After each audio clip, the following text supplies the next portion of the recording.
El Imperio Británico, una nación que en algún momento tuvo tierras en todos los continentes del mundo, territorios desde Nueva Zelanda hasta el norte de Canadá. Algunos expertos incluso se atreven a decir que este ha sido el imperio más grande en la historia de la humanidad, y no por su tamaño, sino por su importancia e influencia.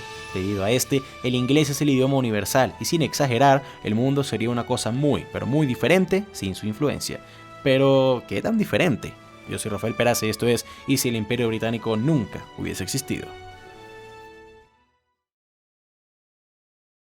Aunque muchos no lo crean, a lo largo de la historia el Imperio Británico como lo conocemos estuvo en peligro de nunca existir en un alto número de ocasiones, entre ellas las invasiones vikingas y su rivalidad con Francia. Hoy no haremos un contexto extenso debido a que este tema no lo veo tan necesario, por lo tanto digamos que los vikingos daneses sí logran invadir toda Inglaterra y acabar con el último bastión británico, el reino de Wessex, y todo esto a inicios del siglo X, más de 1000 años en donde al cambiar la historia tendremos que reescribirla. A raíz de esto, Inglaterra pasa a dominio vikingo durante muchos años, pero gran cantidad de líderes y clanes nórdicos se disputaban sus tierras y soberanías.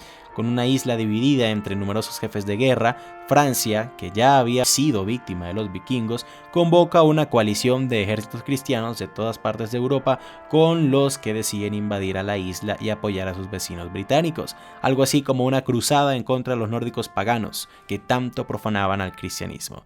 Dividieron los clanes, atacaron estratégicamente y vencieron. Al final, la era vikinga siempre estuvo destinada a la división y exterminio mutuo. La isla volvía a ser de los británicos, pero eran prácticamente una marioneta francesa, cosa que en la realidad verdadera fueron varias veces, además de que los veían no como conquistadores, sino como libertadores. Me refiero a los propios ingleses. En esta realidad alterna, Inglaterra sigue existiendo, pero no como un imperio, sino como una nación aliada de Francia que quedó devastada tras muchos años de dominio vikingo. Y tal vez muchos ya estarán diciendo, pero ¿cómo es posible esto? De alguna forma los ingleses se habrían recuperado y convertido en una gran nación de nuevo. Y sí, es posible. Seguramente Inglaterra se recuperaría después de unos años y volvería a ser una superpotencia o aunque sea un país muy influyente. Pero no en esta realidad, así de simple. Al final hay una infinidad de universos y posibilidades alternas y esta es solo una que yo he pensado. Ahora, adelantémonos un poco a lo anteriormente mencionado. Estamos en el siglo XVI, el nuevo mundo es revelado a las potencias europeas del momento, que serían España, Portugal, Holanda y Francia. Holanda, aún sin apoyo británico, logra separarse de España con ayuda de los germanos y de los franceses para desestabilizar a su más grande enemigo, podríamos decir, esto siendo España. Y hablando de este país, aunque sé que esto no les gustará mucho a mis amigos españoles, creo que sin Inglaterra como poder global, sería Francia el que tomaría esa posición y no alguien más. España seguiría teniendo un poder inmenso, claro que sí, y hasta superior al que tenía en nuestra realidad verdadera, pero Francia era un poco más ordenado, tenía a Inglaterra como marioneta y no tenían tantos problemas internos. Además, la crisis de la inflación de la plata, ocasionada por la indiscriminada extracción y venta de este material precioso por parte de los ibéricos y la inestabilidad política y problemas con sus vecinos portugueses y africanos, le harían mucho daño al país y requerirían de gran parte de los recursos que ellos tenían, cosa que una Francia sin su gran rival, con el cual habían luchado tantos años, que en este caso era Inglaterra, y ahora como aliado,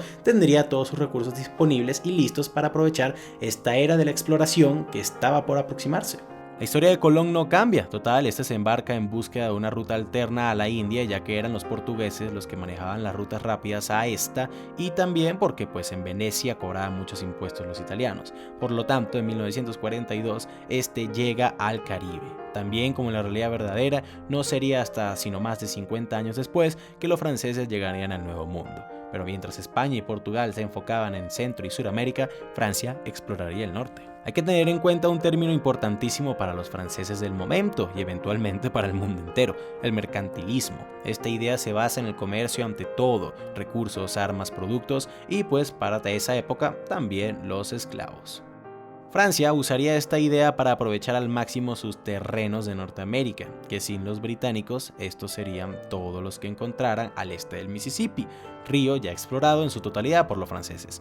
Bueno, y exceptuando a la colonia holandesa de Nueva Ámsterdam, que pues no era tan grande y tampoco eran enemigos. Entonces, ¿cómo sería la historia del continente a partir de este momento?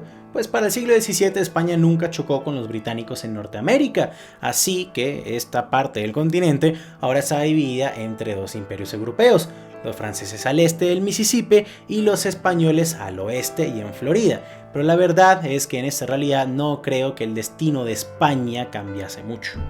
En América del Sur y el Caribe, España hubiese retenido sus territorios un poco más de tiempo, puesto que el Reino Unido pagaba corsarios para que saquearan las colonias costeras y también apoyaron de cierta manera movimientos independentistas. Y aunque Francia tomaría este papel también con mucha facilidad, no sería al mismo nivel de los británicos. Haití sería mucho más importante en esta realidad y los franceses también tomarían Jamaica y Puerto Rico tal vez.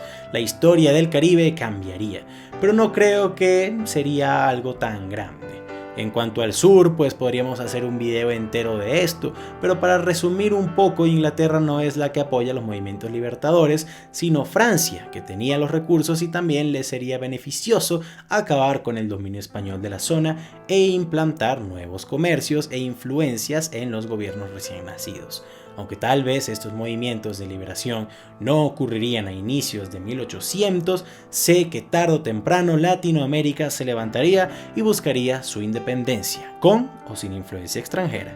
En cuanto a Brasil, pues este ganó mucha influencia y atención de Portugal cuando los reyes de dicho país tuvieron que huir a la colonia después de la invasión napoleónica a sus tierras, pero pues nos estamos adelantando mucho. Ya hablamos del sur y del Caribe, ahora falta el norte. México se independizaría también de España como en la realidad verdadera. La diferencia es que sin destino manifiesto no habría estadounidenses quitándole territorios, sino que estos seguirían bajo su mandato. ¿Cómo se gobernarían dichas zonas bajo dominio del Imperio Mexicano? Pues justamente ya tenemos un video hablando de esto, link en la descripción o dándole clic a la I latina que aparece en la esquina superior derecha de la pantalla. En cuanto a las tierras al este del Mississippi y de Canadá, pues Francia no tenía la suficiente población que tenían los británicos para sustentar pues semejantes asentamientos en estos lugares, así que no habrían tantos europeos en la zona. Serían pueblos comerciantes, principalmente situados cerca de los ríos y los grandes lagos, por dos razones los que habrían: fácil acceso al agua y el recurso más abundante y preciado para Francia en aquel momento, pieles animales, que aunque no lo crean, eran de un valor inmenso para los europeos y una pieza importantísima en el comercio de Francia, en especial cuando se hablaba de piel de castor y de oso. Los franceses no eran como los británicos en muchas cosas, entre ellas el sometimiento indígena y la apropiación de sus tierras, aunque pues las enfermedades que trajeron también acabaron con gran cantidad de los nativos, ¿no? A pesar de que apoyaban la esclavitud, la mayoría de esclavos de Francia eran comprados a reinos africanos directamente y no capturados a la intemperie. Así es, Francia casi nunca capturaba esclavos que estuvieran sueltos por ahí. Los que tenían eran comprados a reyes africanos que vendían sus prisioneros de guerra o incluso a parte de su propia población. Como dije, siempre teniendo el comercio por delante. Por lo tanto, lo que harían con los indígenas del norte sería negociar con ellos. Los franceses les daban armas y diversos productos a cambio de información de dónde encontrar pieles, la compra de las mismas y alianzas entre ellos y las tribus que así lo desearan. Pero no se crean que lo hacían por puro amor a la vida. Ellos ya tenían plantaciones de azúcar y minas de oro en el Caribe, en especial en Haití, y en ahora una Jamaica francesa. Y el trato a estos esclavos no eran para nada mejor que el que le daban los ingleses.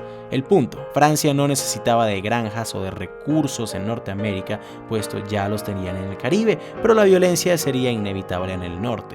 Aunque no entre europeos y nativos, sino entre los nativos mismos podría ser. Muchas tribus que vieran el comercio entre Francia y sus enemigos tratarían de buscar mejores ofertas para que los europeos comerciaran con ellos, pero los que originalmente tuvieron el primer contacto ya estarían armados con rifles y demás ventajas. Conflictos entre los nativos se desatarían, pero eventualmente habrían vencedores que seguirían negociando con los franceses y pues con el tiempo estas relaciones mejorarían. Y así sería el panorama en Norteamérica, mucho menos poblada, pero con comunidades indígenas y francesas viviendo y desarrollándose entre sí.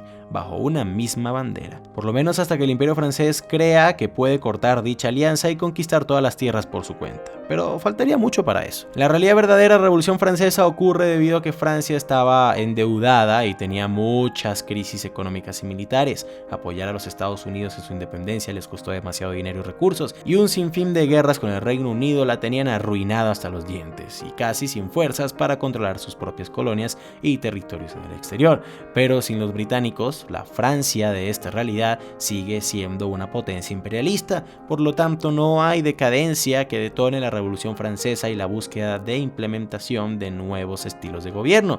La monarquía y el feudalismo seguirían reinando por lo menos mientras fuera todavía rentable y bueno para su gente. En este mundo, la democracia, la libertad, los derechos humanos no se volverían relevantes en Europa, sino en América. Los movimientos antifeudales y pro derechos humanos comenzarían a obtener fuerza en América, pero tristemente para ese entonces todo lo que hoy conocemos como Latinoamérica en esta realidad es ignorado en Europa. Solo 2 países se consideran aliados de las nuevas naciones recién independizadas, Francia y Holanda, pero estos solo comercian con ellas, no están interesados en abandonar su forma de vida. Así que en este mundo, la democracia, la libertad y los derechos humanos son considerados como cosas de rebeldes nada más. El Imperio Mexicano es ahora una nación gigante, pero con muchos problemas internos también, y sin una invasión napoleónica España no es una nación débil en pleno siglo XIX, más bien un imperio grande y rencoroso dispuesto a recuperar sus tierras, y al ver un México envuelto en problemas internos, intentan una reconquista de este territorio.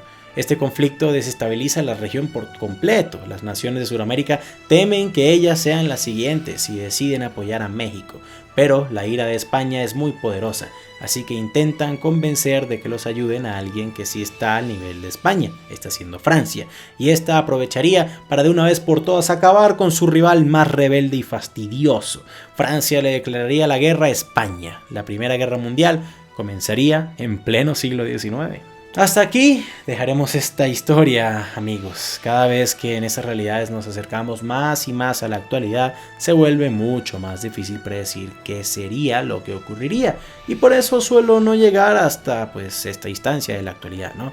Pero si les gusta este tema, podré considerarlo para un futuro video. Quiero agradecer a mis Patreons, Josie Fries, Mario Sancio Torres, Francisco de Cirán, José López, José Cortés, Indanimations, Apo Fora y en especial a mi pana Fabián Benítez por siempre estar pendientes y apoyar directamente al canal y ayudar muchísimo para que sigamos mejorando la calidad de los videos día a día.